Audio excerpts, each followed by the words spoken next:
In the weeks before the 2020 presidential election, CNN was calling the Hunter Biden laptop story a manufactured scandal. The New York Times congratulated itself for not doing the story, calling it misinformation. National Public Radio said, "We don't waste our time on stories that are not really stories." The Atlantic magazine called it a right-wing media smear, and the newspaper that broke this story, the New York Post, had its Twitter account suspended. Now, suddenly, major news organizations have decided it's a story. Well, Brianna, this is a very real, very substantial investigation of potentially serious federal crimes. After also largely ignoring this story, the Washington Post now says the media faces a reckoning for suppressing accurate and relevant stories. So why are some in the media finally admitting that Hunter Biden's laptop exists?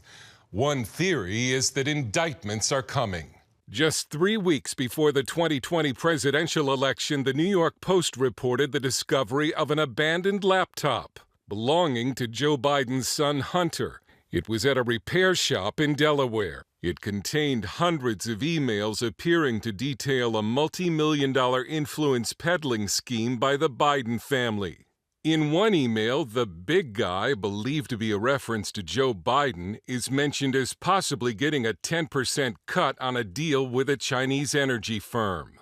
Other emails showed Hunter Biden introduced the then vice president to a Ukrainian energy executive, less than a year before Joe Biden pressured the Ukrainian government to fire a prosecutor who was investigating the company. An April 2015 email reads in part, "Dear Hunter, thank you for inviting me to D.C. and giving me an opportunity to meet your father and spend some time together."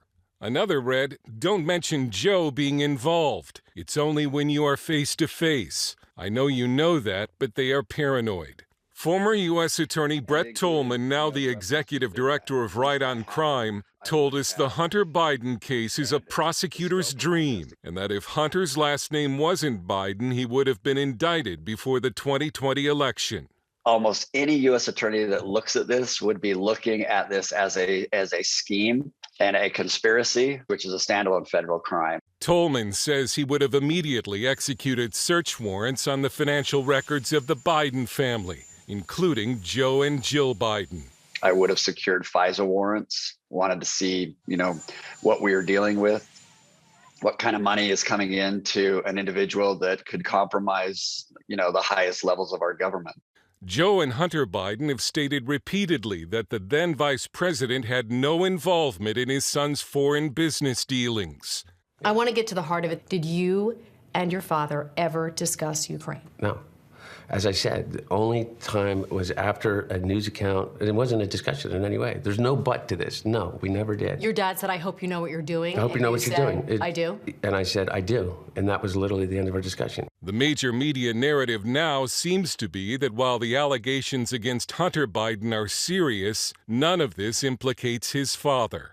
On ABC's This Week, White House Chief of Staff Ron Klain, to borrow a phrase, appeared to throw Hunter Biden under the bus. These are actions by Hunter and his brother. They're private matters. They don't involve the president, and they certainly are something that no one at the White House is involved in. Newsweek opinion editor Josh Hammer accuses some in the media and big tech of influencing the outcome of the 2020 election by spiking the story. All of this was transpiring, by the way, about 3 to 4 weeks, less than a month away from a monumental presidential election. So it seems like, to me, they're covering their butts on the one hand, while on the other hand, they're probably scared. And I think that they probably don't want Joe Biden to get impeached over this.